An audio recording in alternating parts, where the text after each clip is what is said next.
Hello, everyone. Welcome to Dubs Talk Live, brought to you by Mancini Sleep World. Some numbers for you. The Warriors 10-3 in the month of February. They have won 6 straight games on the road.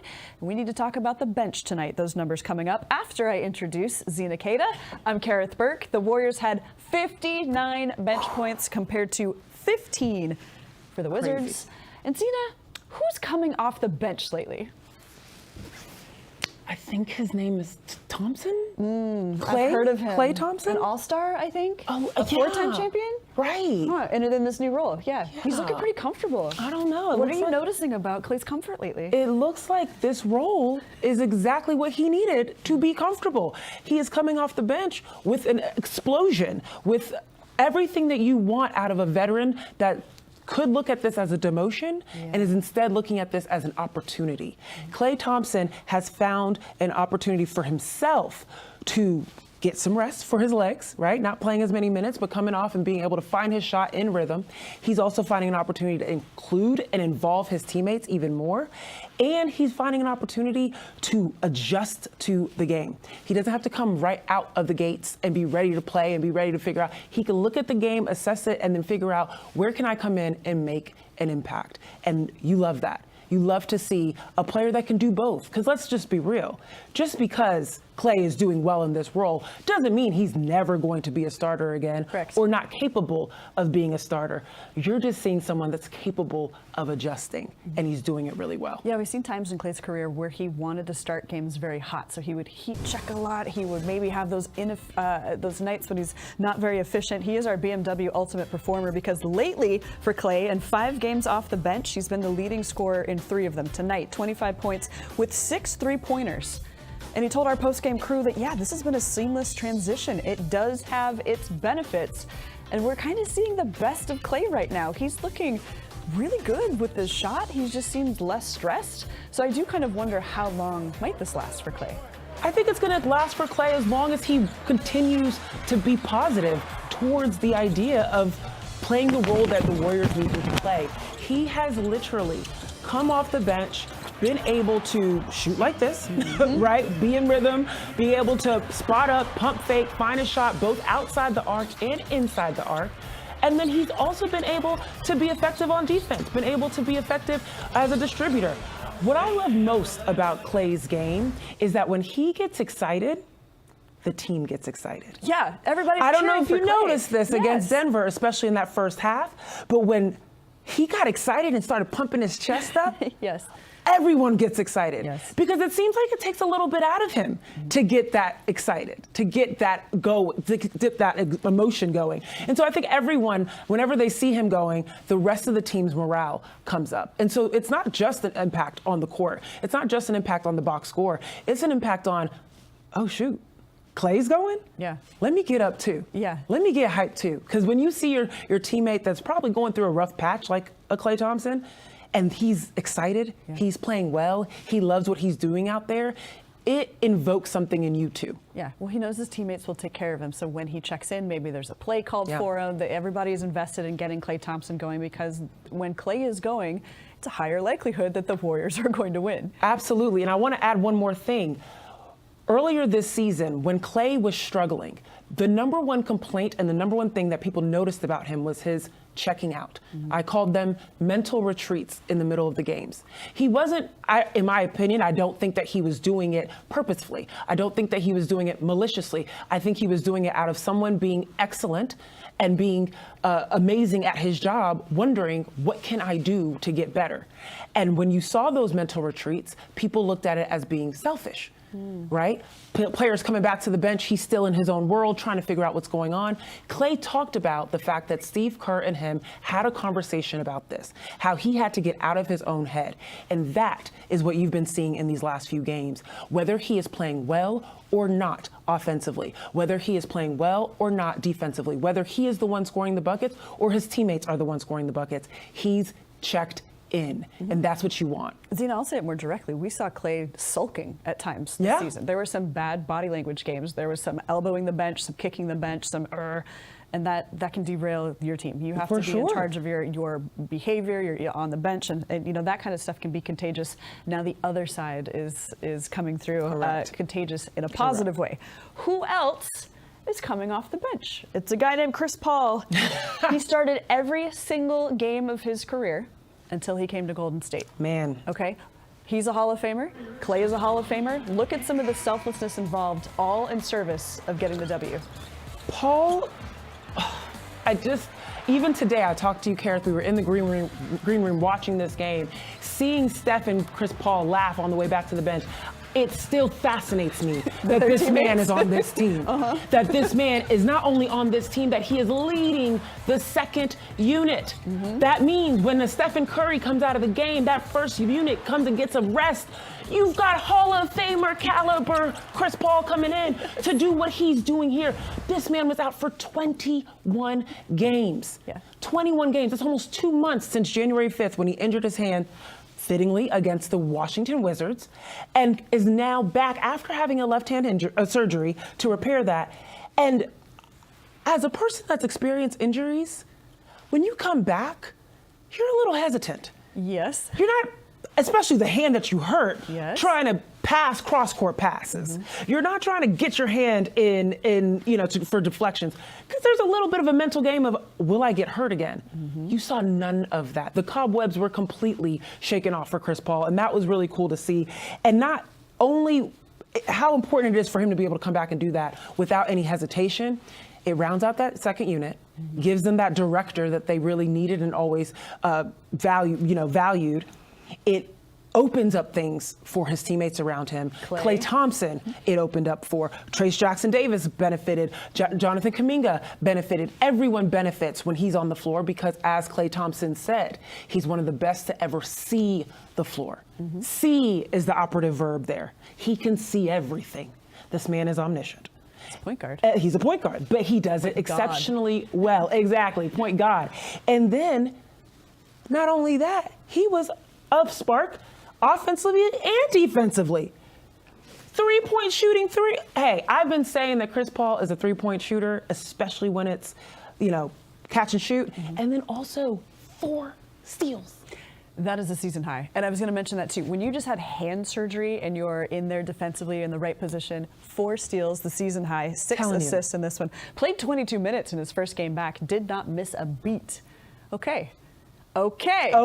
This is suddenly a very strong bench to contend with, and it goes back to the beginning of the season too, when the bench was really helping the Warriors win some of these games. What was that stat again tonight for the bench points? Which one? 59 bench points compared to the Wizards' 15. Okay, I just had to hear it from my ears one more time. Okay, should we talk about one of the starters tonight? One Moses Moody. Oh. Okay, Moses Moody. I looked this up since the new year. Has not seen action in 13 games. He was either a DNP or inactive.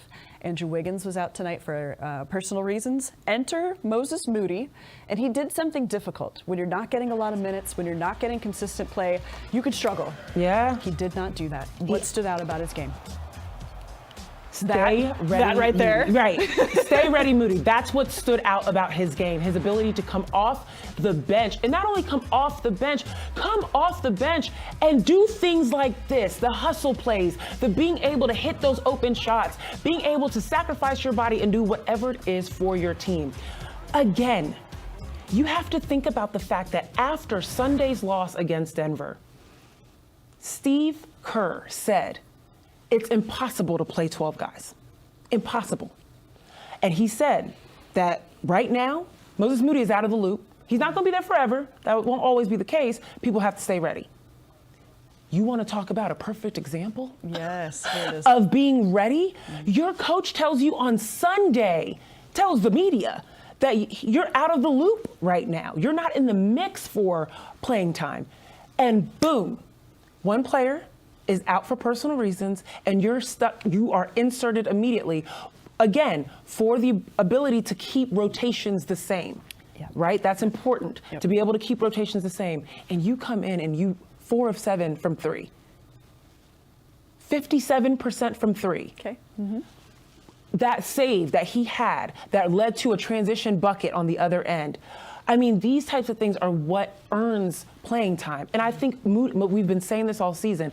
This is the thing that Moses does He is a professional. He comes in, he does his job, and he does it well. And I think tonight is another notch in the book of I deserve playing time. I deserve to be in the loop. It's a little puzzling why Lester Quinones is playing ahead of Moses Moody, but here you go. He had all of his points on those three-point shots, made 4 of them tonight. And you're right, because it helped Klay stay on the bench. It helped CP3 come back after 21 missed games. So here you go, Moses Moody in the starting lineup, but it also felt like a reward to some degree. Steve Kerr saying, I see you. I've been asking you to stay ready for a long time. Maybe we don't know behind the scenes how cranky Moses is about that. Sure. But this is something where Steve can make good on, I see you. Let me throw you a bone, and look what Moses Moody did with the opportunity. All right, I feel like we have so much to talk about, but we've got to get to a break here on Dubs Talk Live, brought to you by Mancini Sleep World. We haven't talked about Steph Curry yet. Maybe we should talk about one of the greatest shooters of all time before the team gets ready to go to the Garden. Rest night for Steph? Let's discuss.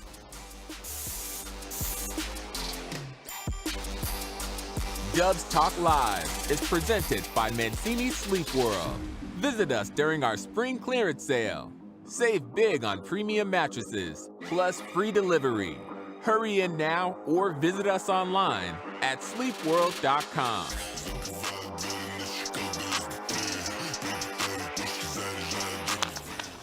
All right, we've got D. D says, hello, Kerith. Zena, I love the jacket, Zena. What is that jacket? Thank you. Yes, so I got this from my boyfriend. His family actually is from Oklahoma, and they always go for their family reunion.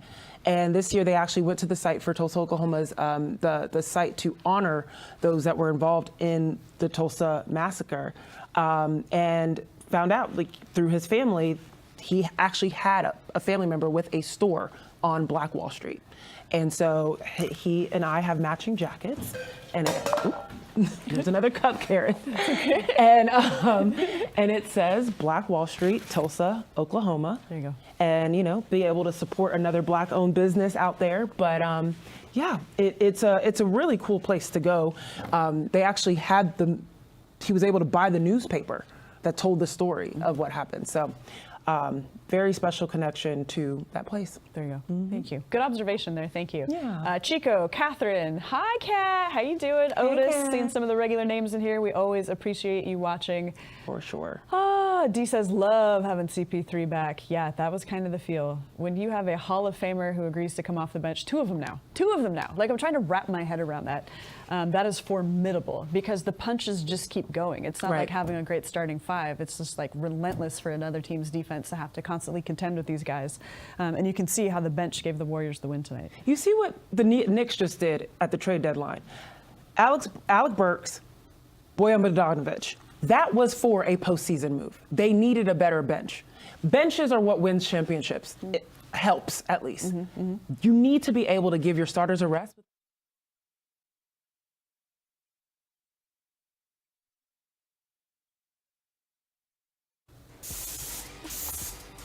Welcome back to Dubs Talk Live, brought to you by Mancini Sleep World. Kerith and Zena here. JK's night. For a long time, he was the only starter who had it going this evening. Yeah. Where's my notes on him? 10 of 13, and I was looking at his shot chart.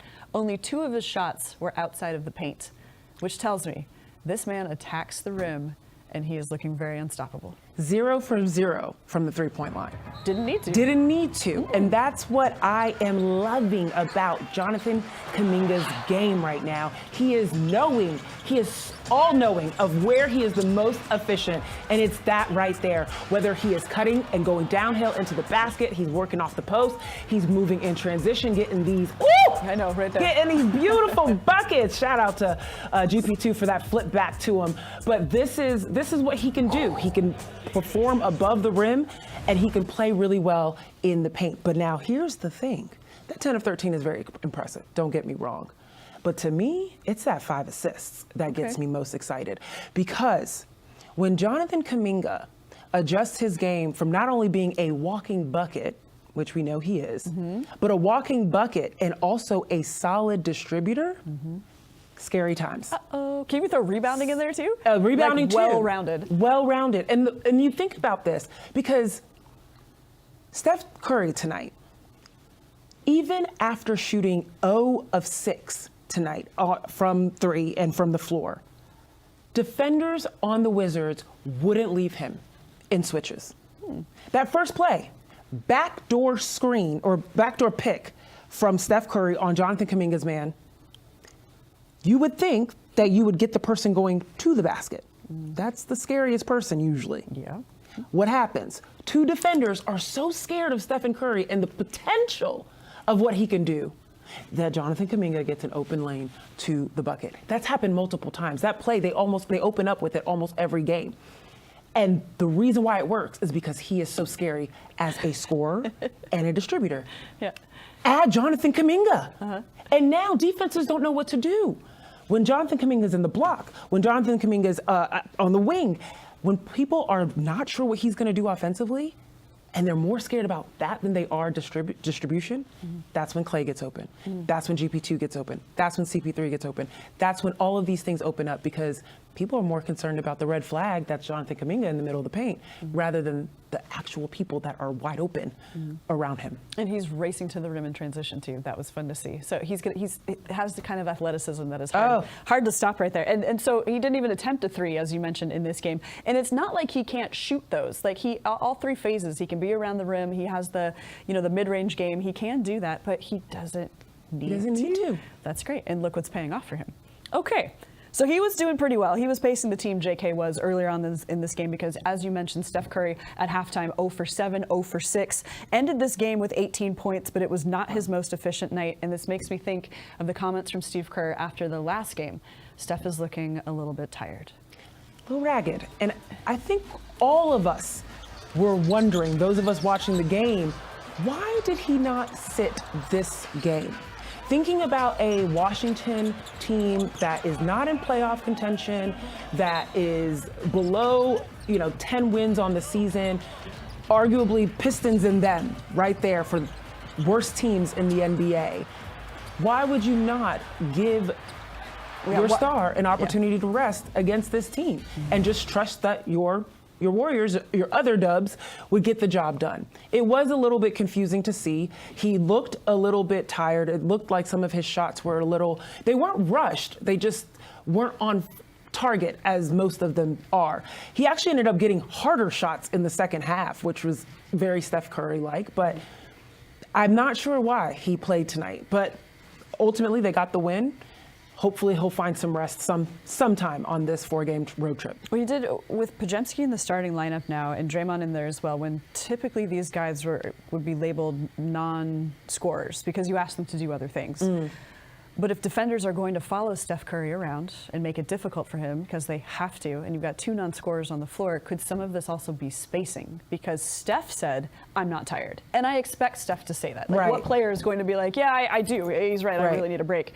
No. So I wonder if that's a little bit of this too. And Zena, it's almost like cover your eyes. If I told you a player had a line of 18, 5, and 6 with 4 threes, wouldn't we think that's pretty good? We think that'd be amazing. But by amazing. Steph's standards, he arrived at an inefficient night. So that's interesting to me. So when might Steph get rest? Because I really don't think it's going to be that game at the Garden, because I think he will protest heavily if he can't play at the Mecca. And it also can't be the Raptors, right? Like those two teams are in contention for trying to win the Eastern Conference. The Raptors are fourth, I believe, and the other way around. The Knicks are fourth right now. The Knicks are fourth. The Raptors are 12th, and they also play the Celtics, who are first. They have the best record in the league. So there it goes. Yes. Maybe it could be the Raptors. I mean, for the Knicks, cannot sit against the Knicks. Cannot sit against the Knicks because they are in contention. This is a legitimate team. For the Raptors, there's history there. Yes, there is. His father played there.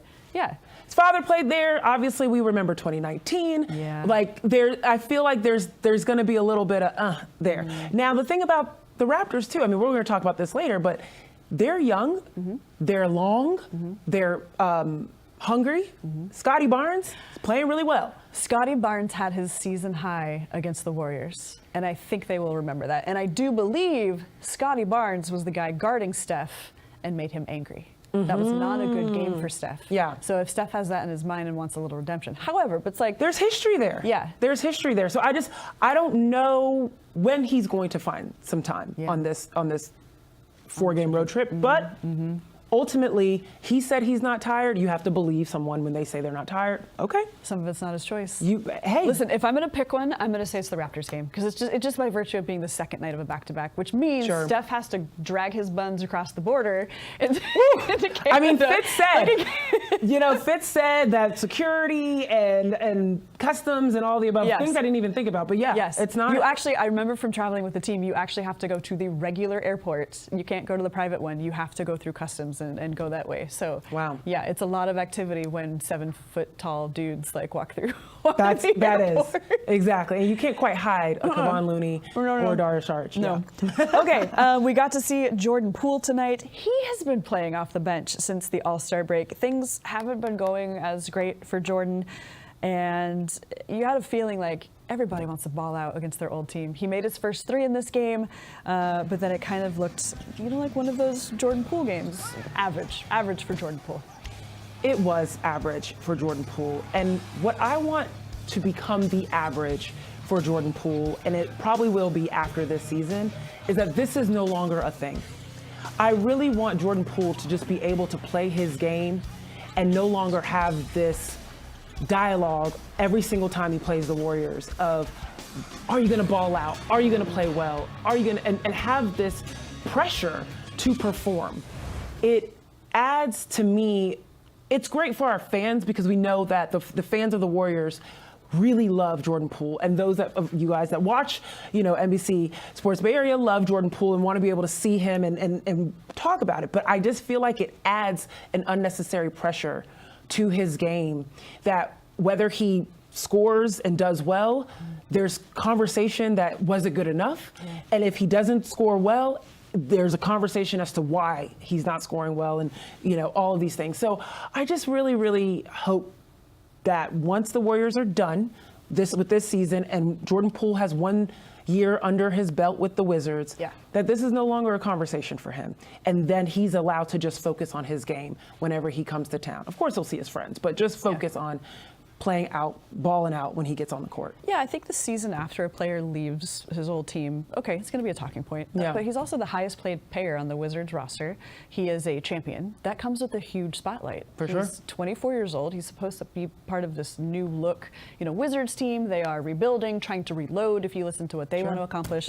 That's a lot on his shoulders right now. You can see some of the ways he slips back into some of his old bad habits, but you can also see some of the way that's like, Jordan, you're a pure shooter. You are a good player.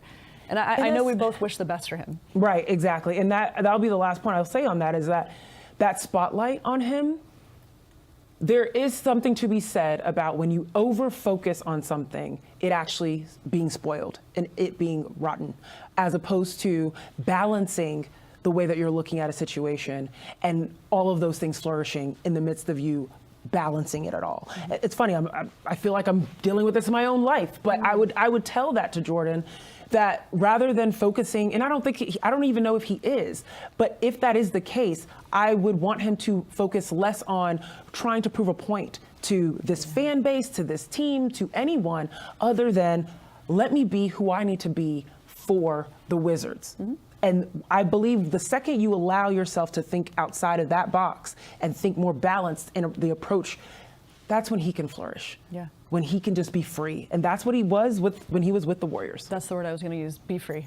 Yeah, be free. There you go. And we know the spotlight is tough, and I know we wish the best for Jordan. All right, we will be right back on Dubs Talk Live, brought to you by Mancini Sleep World. Let's talk about this schedule ahead. We might need to touch on the Warriors' turnovers. Ooh, yeah. All right, we'll be right back.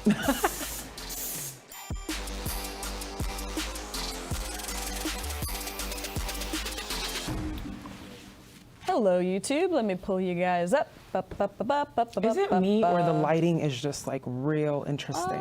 No, I think it's okay. I can see let me look at my shininess. I feel like the second half of my face is really dark, but that's okay. Maybe. You might be right. Karmar, go ahead.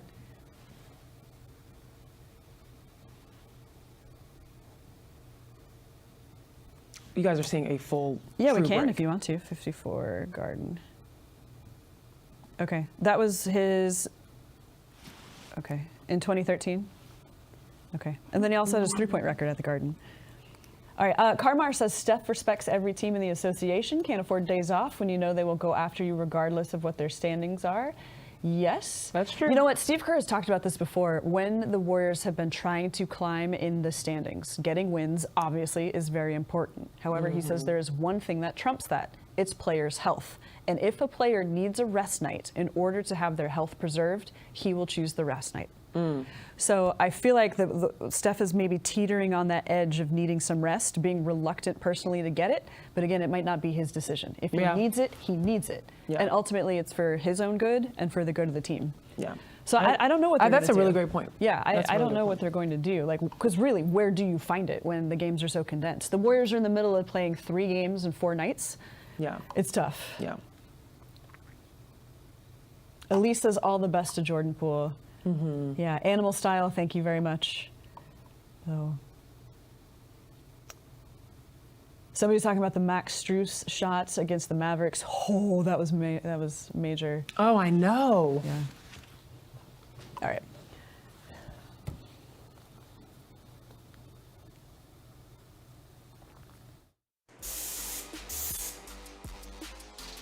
Brought to you by Mancini Sleep World. The Knicks up next. Players will tell you one of their favorite places to play is the Garden. The Knicks currently ranked 4th, and then as we mentioned, the Raptors up next. They're 12th. The Celtics #1 with the best record in the league, 45-12. They only have 3 home losses. Okay, that is tough to end a road trip. But let's flash back to the Garden. 2013, a young Steph Curry. Man, babyface assassin. Oh, is that where he got this nickname? That's right, 54 at the Garden. Why do I want to say all? Like all? Oh, what? He pinch his little cheeks and be like, oh, watch out.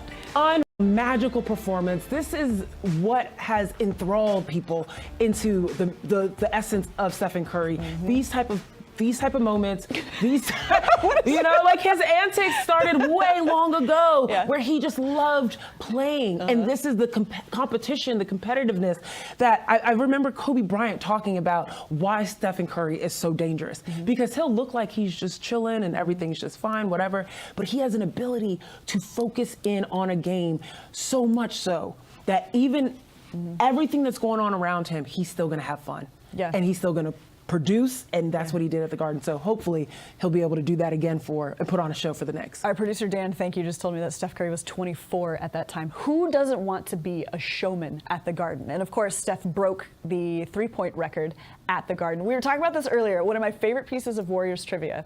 Who had the assist for Steph's record-breaking 3? You would think it was Draymond, but it was actually Andrew Wiggins. And guess what it was?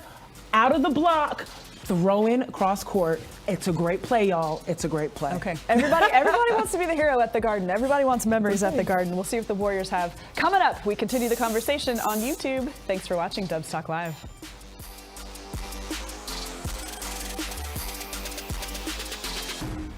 Killed that.